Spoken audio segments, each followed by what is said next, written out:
So welcome dear students, today we are going to start our new chapter that is called motion. Now motion का क्या मतलब है ये मुझे आपको बताने की जरूरत नहीं है। अभी मैं ऐसे यहां पे खड़ा हूं, I am eight rest, but now I am in motion, right. तो आप शांति से बैठ के अपने कंप्यूटर स्क्रीन में मेरे वीडियोस देख रहे हो तो you are at rest, but जब आप स्कूल जाते हो तो यू आर इन मोशन।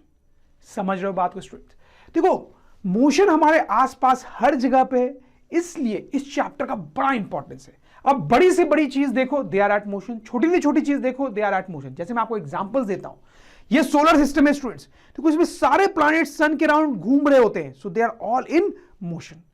इसमें अगर आप सिर्फ अर्थ की बात कर लो तो देखो अर्थ जो है वो अपने एक्सिस के अबाउट भी घूम रहा होता है, फिर अर्थ के अराउंड मून भी घूम रहा होता है।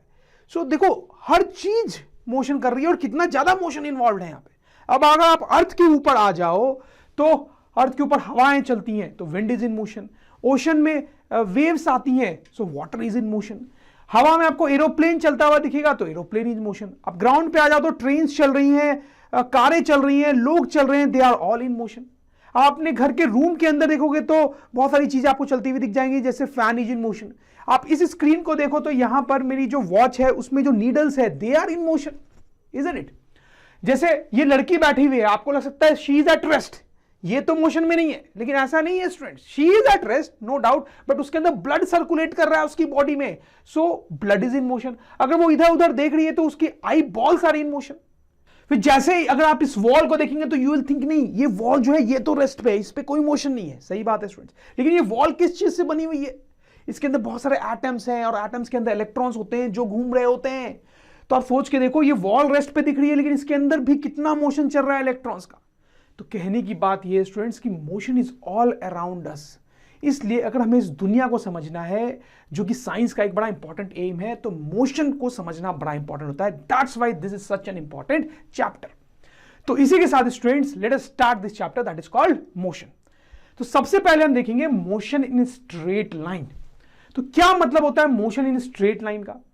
देखो सपोज करो कि आप इस स्ट्रेट रोड पे एक कार चला रहे हो, ठीक है, और दूसरा सोचो कि इस रोड पे कार चला रहे हो, तो क्लियरली स्टूडेंट्स आप समझ रहे होंगे कि इसको हम बोल सकते हैं मोशन इन स्ट्रेट लाइन, क्योंकि यहां पे ऑब्जेक्ट स्ट्रेट लाइन में चल रहा है, और इसको मोशन इन स्ट्रेट लाइन नहीं बोल सकते। और एग्जांपल्स मैं आपको दूं तो जैसे ये जो ट्रेन है आप देखो ये स्ट्रेट ट्रैक पे चलती है, so this is example of motion in straight line. जैसे ये एक लिफ्ट आपको दिख रही है, ये स्ट्रेट ऊपर जाएगी स्ट्रेट नीचे आएगी, so this is again motion in straight line. लेकिन मून जब सन के अराउंड घूम रहा है तो वो एक सर्किल में घूम रहा है, that is not motion in straight line. तो ये जो चैप्टर हम यहां पे पढ़ने वाले हैं इस पे हम specifically motion in straight line पे फोकस करेंगे, because that is the simplest type of motion. तो नेचुरल सी बात है कि जब हम मोशन पढ़ना स्टार्ट कर रहे हैं तो पहले सबसे सिंपल टाइप के मोशन को हमें पढ़ना चाहिए, फिर धीरे धीरे अपना लेवल बढ़ाना चाहिए। सो फाइन स्टूडेंट्स, सबसे पहले यहां पर हम एक टर्म देखेंगे जिसको बोलते हैं पोजीशन। बड़ा इंपॉर्टेंट सा टर्म है इस चैप्टर में, ओवरऑल आपको अंडरस्टैंडिंग के लिए इसको समझना जरूरी है।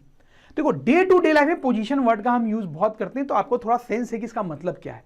पोजीशन का मतलब होता है कि कोई चीज कहां पे रखी हुई है, राइट। जैसे मैं आपको एग्जांपल देता हूं कि ये आपके घर का एक रूम है, तो आपकी मम्मी को मोबाइल नहीं मिल रहा तो उन्होंने आपसे पूछा कि मोबाइल कहां रखा हुआ है।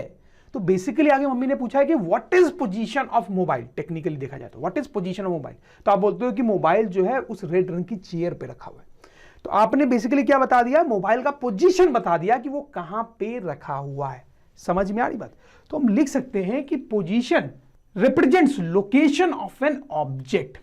जैसे एक दो एग्जांपल्स और लेके मैं आपको बताता हूं। सपोज करो कि आपके जो अंकल हैं कोई, वो पहली बार आपके घर आ रहे हैं, आपके टाउन में आ रहे हैं पहली बार, तो आपसे फोन में पूछते हैं कि बताओ कहां आना है।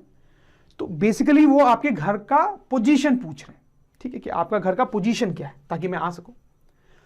तो आप उनको बोलते हो कि मेरा घर जो है वो 5 किलोमीटर की दूरी पे, क्या बोलते हो कि घर जो है वो 5 किलोमीटर की दूरी पे, 5 किलोमीटर। तो अपने घर की पोजीशन बता रहे हो। तो क्या ये इंफॉर्मेशन सफिशिएंट है आपके अंकल के लिए आपके घर तक पहुंचने के लिए? नहीं स्टूडेंट्स, आप समझ रहे होंगे, आपने सिर्फ बोला है कि घर की पोजीशन 5 किलोमीटर पे है, बट कहां से 5 किलोमीटर पे है ये तो आपने बोला नहीं। हो सकता है आपका घर एयरपोर्ट से 5 किलोमीटर की दूरी पे हो सकता है आपका घर रेलवे स्टेशन से 5 किलोमीटर की दूरी पे हो, या हो सकता है आपके टाउन में कोई फेमस मार्केट है वहां से 5 किलोमीटर की दूरी पे हो, right students. So please point को समझने की कोशिश करें, हम पोजीशन को साइंटिफिकली समझने की कोशिश कर रहे हैं। जब आप साइंस में किसी चीज की पोजीशन बताते हो तो आपको यह बताना पड़ता है कि आप दूरी कहां से मेजर कर रहे हो, डिस्टेंस कहां से मेजर कर रहे हो। क्या आप डिस्टेंस एयरपोर्ट से मेजर कर रहे हो, रेलवे स्टेशन से मेजर कर रहे हो 5 किलोमीटर, किसी फेमस मार्केट से, या कहीं और से मेजर कर रहे हो। समझ में आ रही बात? ठीक है, सपोज करो इस केस में आपका जो घर है वो रेलवे स्टेशन से 5 किलोमीटर की दूरी पे, ठीक है। तो आप अंकल को ये बोलोगे कि अंकल मेरा घर जो है that is at 5 kilometres from railway station, from railway station. समझ में आई बात? तो यहां पे मैं पॉइंट आपको ये बताना चाह रहा हूं सबसे पहला कि अगर आपको पोजीशन बतानी है फिजिक्स में कहीं पर भी, तो सबसे पहले आपके पास एक रेफरेंस पॉइंट होना चाहिए। क्या होना चाहिए बच्चों? रेफरेंस पॉइंट होना चाहिए। रेफरेंस पॉइंट वो जगह है जहां से आप डिस्टेंस मेजर करते हो। जैसे यहां पे हमने बोला कि रेलवे स्टेशन से 5 किलोमीटर की दूरी पे है, तो रेलवे स्टेशन क्या हो गया? मेरा रेफरेंस पॉइंट हो गया, वहां से मैं बोल रहा हूं 5 किलोमीटर की दूरी पे। समझ पाए? तो रेफरेंस पॉइंट क्या होता है? Reference point is the point from where distance is being measured. समझ में आई बात? अच्छा, अब एक और चीज आप देखो, अभी भी आपके अंकल आपके घर नहीं पहुंच पाएंगे। क्यों? क्योंकि आपने ये तो बता दिया कि रेलवे स्टेशन से 5 किलोमीटर आना है, लेकिन रेलवे स्टेशन निकल के 5 किलोमीटर किधर की तरफ आना है? इधर की तरफ आना है, इधर की तरफ आना है, इधर की तरफ जाना है, कैसे पता चलेगा उनको? राइट। तो इनफैक्ट आपको एक और चीज उनको बतानी पड़ेगी कि किस डायरेक्शन में आना है। तो हो सकता है कि आपका जो घर है वो नॉर्थ डायरेक्शन में, तो आप बोलोगे कि house is at 5 kilometre from railway station in north direction, in north direction. तो इसका मतलब है पोजीशन बताने के लिए एक और चीज आपको पता होनी चाहिए, that is sense of direction. Sense of direction. तो student this is very important कि साइंस में पोजीशन बताने के लिए दो चीजों की रिक्वायरमेंट होती है। एक होता है रेफरेंस पॉइंट, जिसको कई बार ओरिजिन भी बोलते हैं, ठीक है, जैसे कि यहां पर रेलवे स्टेशन को ओरिजिन बोल देंगे, and a sense of direction. अब एक और एग्जांपल यहां पे लेते हैं पोजीशन को थोड़ा समझने के लिए। सपोज करो एक क्रिकेट मैच चल रहा है और ये क्रिकेट ग्राउंड है, सचिन तेंदुलकर यहां पे फील्डिंग कर रहे हैं। आपसे कोई क्वेश्चन पूछता है what is the position of Sachin, right? तो क्या आपका आंसर कुछ ऐसा हो सकता है 2 मीटर? क्या आप इस टाइप का आंसर दे सकते हो कि position of Sachin is 2 metre? Is it meaningful? नहीं स्टूडेंट्स, बिल्कुल ये मीनिंगफुल नहीं है। अभी अभी हमने देखा था कि जब हम पोजीशन बताते हैं तो दो चीजें इंपॉर्टेंट होती है, एक रेफरेंस पॉइंट, एक सेंस ऑफ डायरेक्शन। तो अगर आपने सिर्फ 2 मीटर बोला है तो आपने बताया नहीं ना कि कहां से 2 मीटर। हो सकता है कि सचिन बैटिंग क्रीज से 2 मीटर की दूरी पे हो सकता है बॉलिंग क्रीज से 2 मीटर की दूरी पे हो सकता है पवेलियन से 2 मीटर की दूरी पे हो। तो आपको बताना पड़ेगा। तो सपोज करो आपने बैटिंग क्रीज को रेफरेंस पॉइंट ले लिया, तो आप बोल सकते हो कि 2 मीटर फ्रॉम बैटिंग क्रीज, ऐसा बता सकते हो, ठीक है। और जब आप ऐसा बोल रहे हो तो ऑब्वियसली जो बैटिंग क्रीज है स्टूडेंट्स, उसको आपने क्या ले लिया? ओरिजिन या रेफरेंस पॉइंट। फाइन। लेकिन अभी भी आपको समझ में आ रहा होगा ये कंप्लीट आंसर नहीं है। क्यों? क्योंकि इसमें सेकंड पॉइंट नहीं है, सेंस ऑफ डायरेक्शन नहीं बताया अभी भी आपने। अगर बैटिंग क्रीज से सचिन 2 मीटर पे है तो 2 मीटर वो इधर भी हो सकता है, इधर भी हो सकता है, इधर भी हो सकता है, इधर भी हो सकता है, किधर भी हो सकता है, राइट? तो स्टूडेंट्स आपको बताना पड़ेगा कि Sachin is at 2 metre from batting crease in this direction. इस डायरेक्शन का जो भी नाम है, अभी हमारे पास वो नाम अवेलेबल नहीं है, बट जो भी नाम है हमें बताना पड़ेगा। 2 metre from reference point in this direction, in some particular direction, in some particular direction, ऐसा बताना पड़ेगा, तब जाके पोजीशनिंग कहानी पूरी कंप्लीट होती है। I hope you get this. Now position in straight line motion. तो आप सपोज करो कि कोई स्ट्रेट लाइन मोशन हो रहा है, जैसे कि एक स्ट्रेट रोड ले लेते हैं हम यहां पर, और एक आदमी जो है इस स्ट्रेट रोड पे चल रहा है। तो ये एक स्ट्रेट लाइन मोशन का एग्जांपल है, ठीक है। ऐसे स्ट्रेट लाइन मोशन में पोजीशन कैसे बताते हैं, उसकी सिंपल सी टेक्निक है जो मैं आपको बताना चाहता हूं। तो देखो, नंबर लाइन आपने मैथ्स में पढ़ा होगा, उसमें एक ऐसी लाइन होती है, उस पर 0 मार्क होता है, 1 2 3 4 -1 2 3 4 इस तरह से मार्किंग होती है, पढ़ा है ना मैथ्स में? वो हम यहां पे यूज कर सकते हैं। देखो क्या होता है कि मैथ्स में जो चीजें हम पढ़ते हैं, कई बार वो चीजें साइंस में यूज हो जाती हैं, जिससे साइंस पढ़ना आसान हो जाता है। तो वही यहां पे भी होने वाला है। नंबर लाइन जो आपने मैथ्स में पढ़ा है उसको हम साइंस में यूज करने वाले हैं। तो देखो हम क्या करेंगे, इस रोड पे आप एक नंबर लाइन टाइप बना लोगे, ठीक है। फिर उस पर आप किसी पॉइंट पे आप चाहो तो 0 मार्क कर दो, ठीक है। फिर 1 मीटर की दूरी पे आप 1 मीटर मार्क कर दो, ठीक है। फिर 2 मीटर की दूरी पे आप 2 मीटर मार्क कर दो, वैसे 3 मीटर मार्क कर दो, वैसे 4 मीटर मार्क कर दो, वैसे 5 मीटर मार्क कर दो, वैसे आप और आगे भी मार्क कर सकते हो।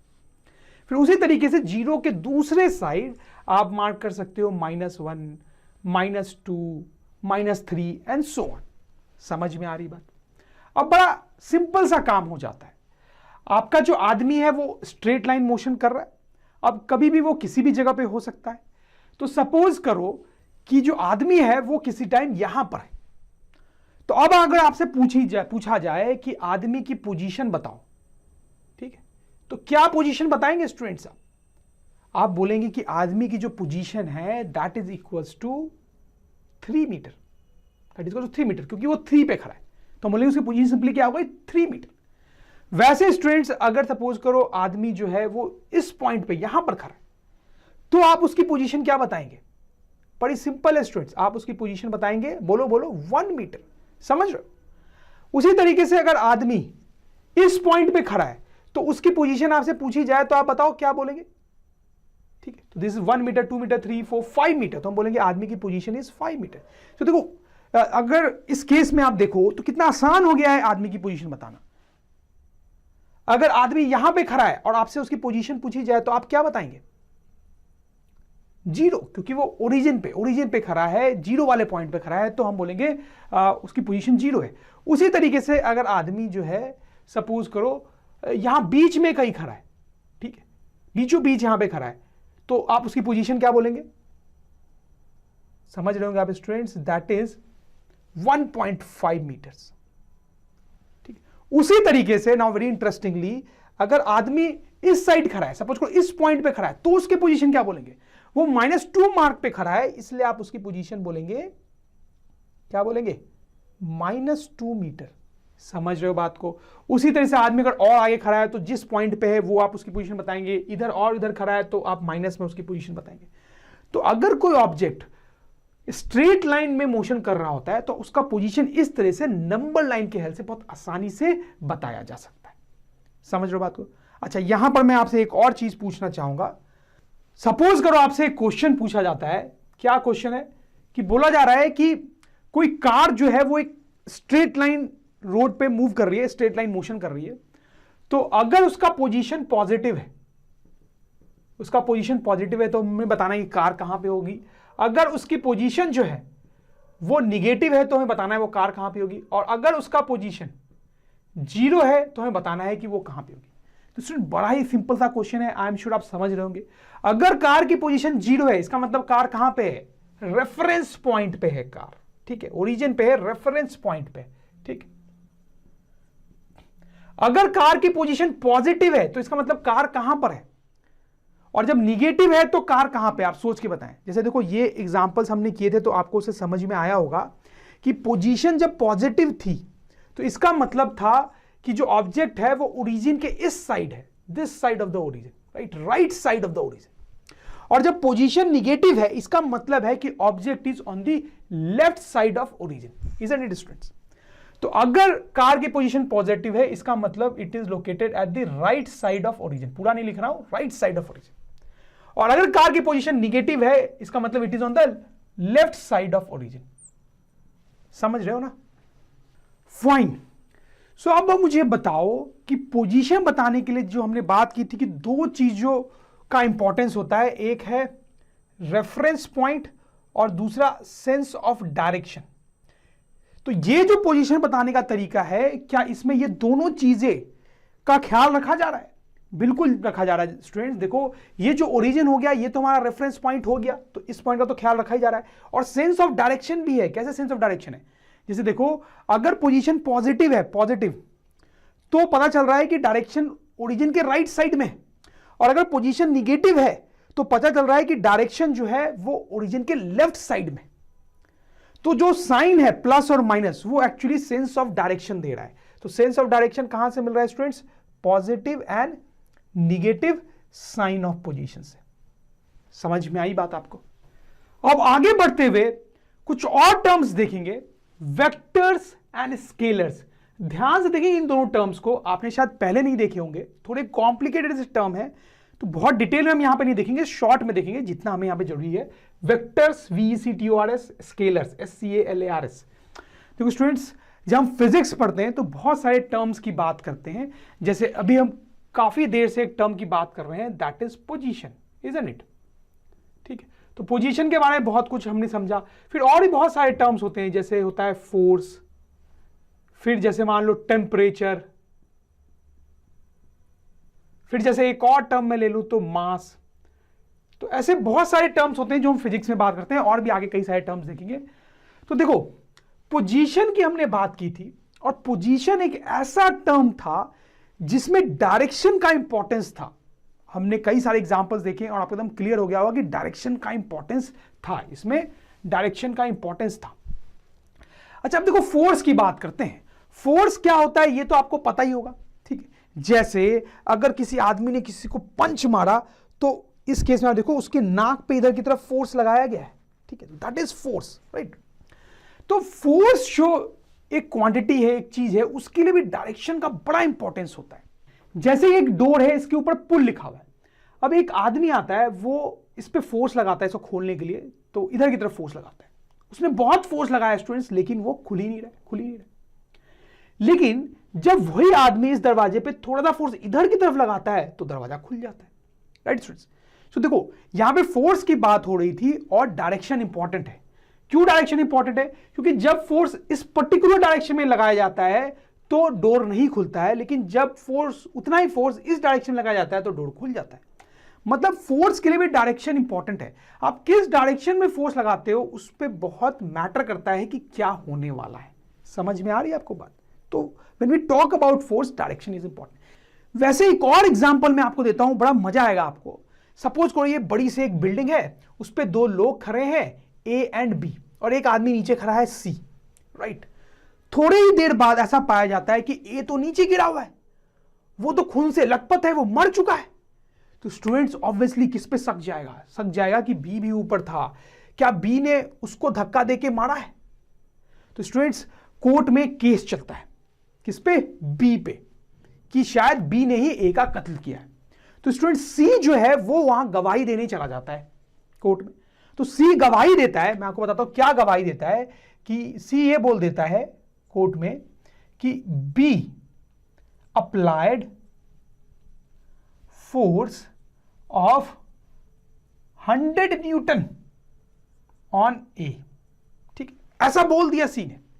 तो क्या उसकी इस गवाही से B को फांसी हो जाएगी? बताओ स्टूडेंट्स, आप हो जाएगी क्या?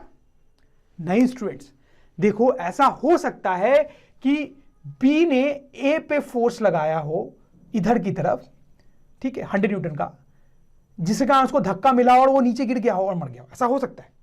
लेकिन ऐसा भी तो हो सकता है कि A की गर्लफ्रेंड ने उसको धोखा दे दिया था, इसलिए वो सुसाइड करने के लिए ऊपर गया था, वो नीचे कूदने की कोशिश कर रहा था, लेकिन B एक्चुअली 100 न्यूटन का फोर्स इधर की तरफ लगाता है उसको बचाने के लिए।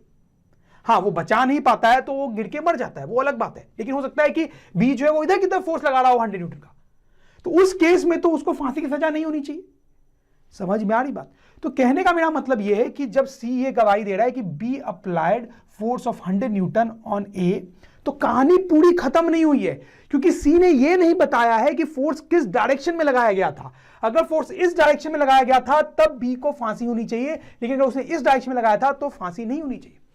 तो once again I am trying to say that कि फोर्स एक ऐसी चीज है जिसके लिए डायरेक्शन का बड़ा इंपॉर्टेंस होता है। पोजीशन के लिए भी था और फोर्स के लिए भी है डायरेक्शन का इंपॉर्टेंस। समझ रहे हो बात को? अब बात करेंगे टेम्परेचर की। टेम्परेचर क्या होता है ये भी आप समझते हो। जैसे कि कहीं पे अगर बहुत गर्मी पड़ रही है तो वहां का टेम्परेचर हो सकता है 50 डिग्री सेंटीग्रेड हो, कहीं पे बहुत ठंड भी है तो हो सकता है वहां का टेम्परेचर 2 डिग्री सेंटीग्रेड हो, तो ठंड है अच्छी खासी। अच्छा देखो, हम टेम्परेचर की जब बात करते हैं तो डायरेक्शन की कोई बात नहीं होती है स्टूडेंट्स, आप ध्यान देना। क्या हम ऐसा बोल सकते हैं कि यहां पर जो टेम्परेचर है 50 डिग्री सेंटीग्रेड वो ऊपर की तरफ है या नीचे की तरफ है या राइट की तरफ है या लेफ्ट की तरफ है? क्या ऐसी कोई बात हम करते हैं कभी? नहीं, बस टेम्परेचर 50 है तो है, डायरेक्शन की कोई बात होती नहीं है। वैसे टेम्परेचर यहां पे अगर 4 डिग्री सेंटीग्रेड है तो 4 डिग्री सेंटीग्रेड है, हम ऐसा नहीं बोल सकते ऊपर की तरफ है या नीचे की तरफ, राइट या लेफ्ट की तरफ। नहीं, समझ में आ रही बात? तो यानी टेम्परेचर एक ऐसी चीज है जिससे डायरेक्शन का कोई लेना देना नहीं है। हालांकि फोर्स का था, ठीक है, फोर्स आप किसी दरवाजे पे इधर की तरफ लगा सकते हो, राइट की तरफ, या फिर इधर की तरफ लगा सकते हो, लेफ्ट की तरफ। टेम्परेचर में वैसा बिल्कुल भी नहीं है। तो मैं आपको बताना चाह रहा हूं कुछ टर्म्स ऐसे होते हैं जिससे डायरेक्शन एसोसिएट करना बड़ा मुश्किल होता है। जैसे मास के साथ भी ऐसा ही होता है, डायरेक्शन की बात नहीं कर सकते। जैसे सपोज करो आप राइस खरीदने जाते हो किसी दुकान में, ठीक है, तो आप दुकानदार को क्या बोलते हो कि मुझे राइस दो, कितना राइस दो, तो आप बोलते हो कि मास ऑफ 2 kg, मतलब 2 kg राइस दो, ठीक है। लेकिन क्या आप उसको ये बोलते हो कि मुझे 2 kg राइस दो नीचे की तरफ या ऊपर की तरफ या राइट की तरफ या लेफ्ट की तरफ? ऐसा बिल्कुल नहीं बोलते हो। आप बस बोलते हो कि मास होना चाहिए 2 kg। आप डायरेक्शन नहीं बताते हो मास की, क्योंकि डायरेक्शन कोई मतलब ही यहां पे नहीं है। अगर आप उसको बोलोगे कि मुझे 2 kg राइस दो राइट या लेफ्ट की तरफ, तो आपको वो मारेगा पकड़ के कि क्या पागल जैसी बातें कर रहे हो, ठीक है। तो once again when you are talking about mass of something, you don't talk about direction. वैसे अगर आप एप्पल खरीदने जा रहे हो, आप बोलते हो कि एप्पल चाहिए 3 kg, ये नहीं बोलते हो कि राइट की तरफ चाहिए, लेफ्ट की तरफ चाहिए, ऊपर नीचे। डायरेक्शन की बात नहीं करते हो। So that is what I am trying to tell you, students. There are some terms in science where for whom direction is very important, and there are some terms for whom direction is actually not important. आपको समझ में आई होगी मेरी बात, I am sure. तो ऐसे जो terms हैं जिनके लिए डायरेक्शन बड़ा इंपॉर्टेंट होता है, उनको हम बोलते हैं वेक्टर्स। क्या बोलते हैं? वेक्टर्स। और ऐसे टर्म जिनके लिए डायरेक्शन इंपॉर्टेंट नहीं होता है, उनको क्या बोलते हैं? स्केलर्स। समझ में आई बात? तो स्टूडेंट्स हम डिफाइन भी कर सकते हैं कि vectors are terms which have direction, scalars are terms which do not have direction. समझ रहे हो ना? तो बहुत ज्यादा इंपॉर्टेंट नहीं है हमारे लिए ये, बट थोड़ा सा पता होना चाहिए ताकि आपको ये चैप्टर आगे बड़े अच्छे से समझ में आए। थोड़ी सी और बात करेंगे इन सारी चीजों की, तो थोड़ी अंडरस्टैंडिंग आपकी और डीप हो जाएगी। ऐसे आपको काम की चीज तो समझ में आ ही गई है। जैसे पोजीशन की बात करते हैं, तो सपोज करो ये 1 डायमेंशनल मोशन का केस है, हमने नंबर लाइन बना रखी है यहाँ पे, और बात करते हैं पोजीशन की। तो अगर सपोज करो कि जो ऑब्जेक्ट है या आदमी जो है वो अगर यहाँ पर है +2 मार्क पे, तो स्टूडेंट्स हम उसकी पोजीशन क्या लिख सकते हैं? हम लिख सकते हैं कि उसकी जो पोजीशन है दैट इज +2 मीटर या सिर्फ 2 मीटर, राइट। और अगर आदमी -2 वाले मार्क पे है, तो उस केस में हम उसकी पोजीशन लिखना चाहें तो क्या लिखेंगे बताएं?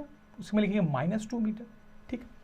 अच्छा, यहां पर ये जो पोजीशन लिखी गई है उसको दूसरे तरीके से भी लिख सकते हैं। जैसे इसको लिख सकते हैं पोजीशन को 2 metre towards right, 2 metre towards right. और इस केस में जब -2 मार्क पे है, तो हम लिख सकते हैं position is 2 metre towards left. इस तरह से भी लिख सकते हैं। मतलब इस तरह से लिखना भी सही है और इस तरह से लिखना भी सही है। देखो मैं आपको समझाता हूं कि मैंने आपको बताया था ना कि पोजीशन के लिए डायरेक्शन इंपॉर्टेंट होती है, और उसका जो प्लस, यहाँ पे प्लस लिखा नहीं हमने, लेकिन नहीं लिखा है तो उसका मतलब है, राइट। तो यहाँ पे प्लस साइन और माइनस साइन जो है वो एक्चुअली डायरेक्शन का सेंस दे रहा है। पोजीशन प्लस है, इसका मतलब बताया जा रहा है कि पोजीशन 2 मीटर पे है right of origin. Position minus है, मतलब बताया जा रहा है कि position is 2 metre left of origin. तो यहां पर आप एक्सप्लिसिटली राइट या लेफ्ट लिख नहीं रहे हो, लेकिन साइन से ऑटोमेटिकली पता चल जा रहा है। तो रादर आप ऐसे भी लिख ही सकते हो कि 2 metre towards right and 2 metre towards left. इस तरह से भी लिख सकते हो। तो यहां पर आप देखो क्या हो रहा है, पोजीशन जो 2 मीटर आप बता रहे हो दोनों ही केस में, that is actually magnitude of position.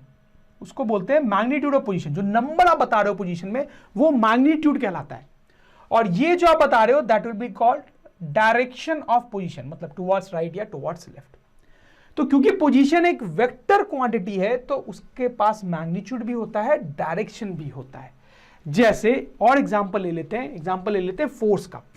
तो जैसे ये आदमी अगर इस डोर पे फोर्स लगा रहा है, ठीक है, 10 यूनिट्स का, तो हम बोलेंगे कि force is equals to 10 units, और इधर की तरफ लगा रहा है टुवर्ड्स राइट। तो स्टूडेंट्स ये 10 यूनिट्स यहां पे क्या हो गया? ये मैग्नीट्यूड ऑफ फोर्स हो गया है। और टुवर्ड्स राइट जो है वो क्या हो गया है? डायरेक्शन ऑफ फोर्स हो गया है। समझ में आ रही है आपको बात, राइट। वैसे स्टूडेंट्स बात कर लेते हैं टेम्परेचर की। जैसे यहां पर अगर टेम्परेचर 40 डिग्री सेंटीग्रेड है, तो हम क्या लिखते हैं? Temperature equals to 40 degree centigrade, ठीक है। यहां डायरेक्शन की बात नहीं होती है, यहां पे सिर्फ और सिर्फ क्या लिखा जाता है? मैग्नीट्यूड। शॉर्ट में लिख रहा हूं, सिर्फ और सिर्फ क्या लिखा जाता है? मैग्नीट्यूड। उसी तरह से मास की अगर बात करनी है, स्पेस ज्यादा नहीं है हमारे पास, थोड़ा सा यहां पे आप बना लो, ठीक है। तो 2 kg राइस है अगर हमारे पास, तो हम क्या लिखते हैं कि mass of rice is equals to 2 kg। 1 second यहाँ पे डायरेक्शन की बात नहीं होती है, ठीक है। और ये जो 2 kg है वो क्या कहलाएगा यहाँ पे, मैग्नीट्यूड। तो पॉइंट ये है कि जब हम बात कर रहे हैं वेक्टर्स की, वेक्टर जैसे क्वांटिटीज की, तो उसमें मैग्नीट्यूड भी मेंशन किया जाता है और डायरेक्शन भी मेंशन की जाती है। लेकिन हम बात कर रहे हैं टेम्परेचर या मास जैसी चीजों की जो कि स्केलर्स हैं, तो सिर्फ और सिर्फ क्या मेंशन किया जाता है, मैग्नीट्यूड, ठीक है। जो नंबर वाली चीज है उसको क्या बोल रहे हैं, मैग्नीट्यूड।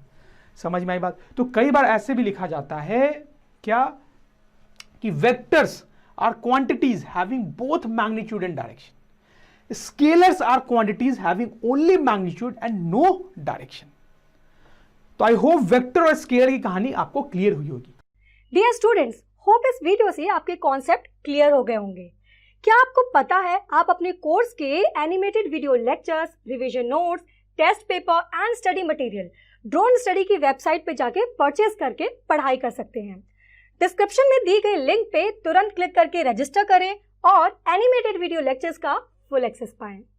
और हाँ, हमारे चैनल को सब्सक्राइब करना ना भूलें। चैनल को सब्सक्राइब कीजिए ताकि फ्यूचर वीडियो अपडेट्स आपको हमेशा मिलते रहें।